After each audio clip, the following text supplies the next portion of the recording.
In our area, homeless people who find themselves in local hospitals are being treated for a variety of injuries and illnesses.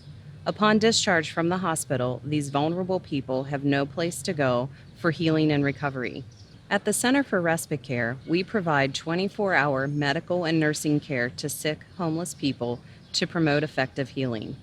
At our 14-bed home, clients receive quality medical care and assistance in breaking the cycle of homelessness. Since opening in 2003, the Center for Respite Care has cared for over 1,000 sick and injured individuals. Homelessness does not discriminate. Falling on hard times doesn't care about your age, your gender, or the color of your skin. Costly, unforeseen health issues can happen to anyone, and losing family support and security doesn't only happen to the elderly. Please meet Devon. Devon spent some time at the center in 2014. Here is his story. I ended up homeless basically because of the situation that happened between, well, first my mom and my dad, and then my mom and me, and then my mom and her current husband now. And basically, after I couldn't go back to school, I ended up at my mom's house. My dad dropped me off, and then my mom started arguing with my dad, and then my mom's boyfriend started arguing with my dad as well. And then, yeah, a whole bunch of stuff happened there. Then my dad took off. Now, during this time, that's when my asthma started acting up. It was really hard for me to really start working like, I was supposed to. But as I was, really starting to feel more ill, and I tried to discuss with my mom about it, it seemed like she didn't really care too much for it for real. She just wanted to be into her own thing, do her own thing, and all of that stuff. Like I'm severely allergic to dogs. My mom's boyfriend, brought dogs in the house. So it wasn't a good situation for me.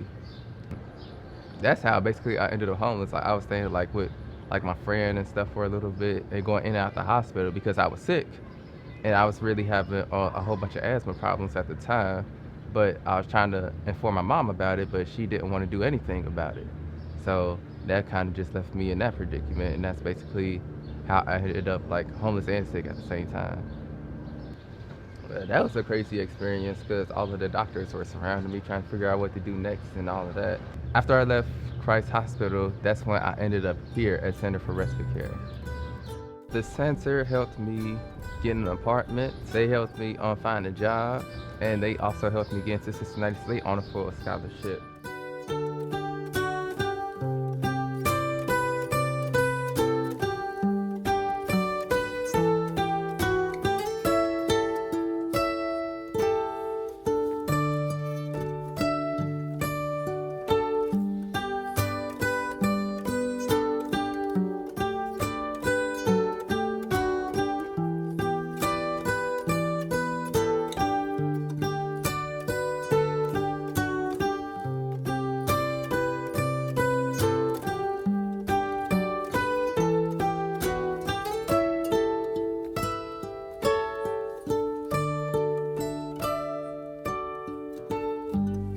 Was it scary being homeless?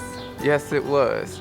But I think the scariest part had to be maybe when it first happened. I think that was the scariest part. But then when I ended up at my friend's house, it's a little bit better because he was, helping me, trying to be there for me and all of that.